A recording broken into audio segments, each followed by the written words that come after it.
The afternoon sun filtered lazily through the tall glass windows of the downtown Sterling Corporate Tower, one of the most prestigious buildings in New York City. The marble floors gleamed under the overhead lights, polished to perfection as if they held the secrets of 1,000 whispered deals and betrayals. At the far end of the lobby, Henry Carter, a 67-year-old janitor, shuffled across the floor, balancing a heavy stack of documents in his weathered hands. His back ached from decades of physical labor, and his knees trembled from the simple act of carrying weight. But Henry carried them with the same dignity he had carried his life, silently, faithfully, and without complaint. He had been working at Sterling Tower for almost 10 years. For most of the wealthy executives who walked past him, Henry was invisible, a man who existed only to clean up after their late-night board meetings, to sweep away the dust of their power, to remain unnoticed in the corners. But Henry noticed everything. That day, he was delivering sensitive documents from the record room to the finance office. It wasn't really part of his job. Janitors weren't meant to carry company files, but someone from the clerical staff had begged him to help. Henry, being the kind-hearted soul he was, had agreed. As he turned a corner into the main lobby, disaster struck. The folder slipped from his tired hands, scattering dozens of papers across the shiny marble floor. The sound echoed loudly, and for Henry, it was the sound of humiliation.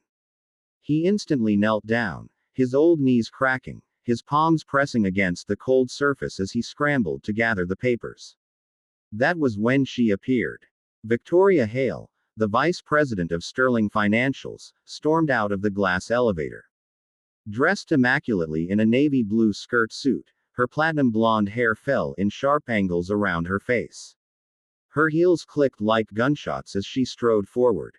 She froze when she saw Henry on the floor. "What is this?" she snapped, her voice slicing through the silence of the lobby. Henry looked up, startled, clutching at the scattered papers. I'm sorry, ma'am. They slipped. She interrupted, her eyes blazing. "Do you have any idea what you've done? These are confidential financial documents. Do you even know how serious this is?" Her voice was sharp enough to draw attention. A group of 4 uniformed security guards stationed near the wall turned their heads, watching the scene unfold.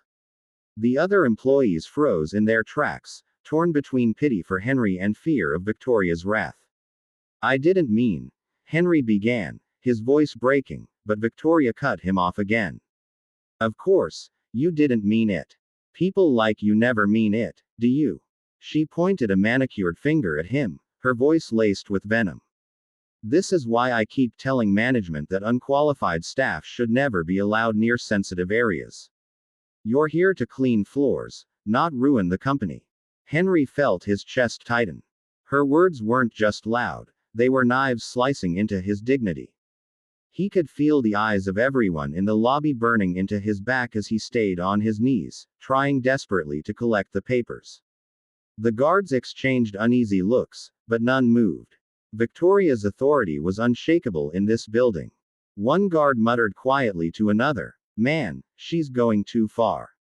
Henry's hands trembled as he picked up the last sheet.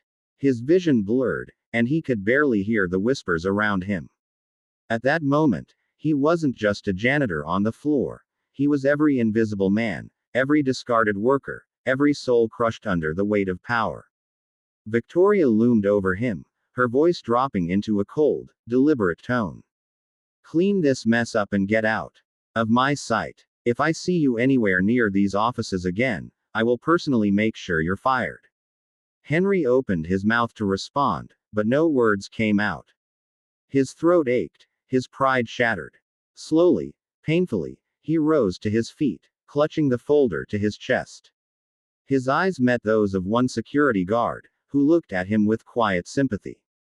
For the first time in years, Henry felt something he hadn't felt in a long while.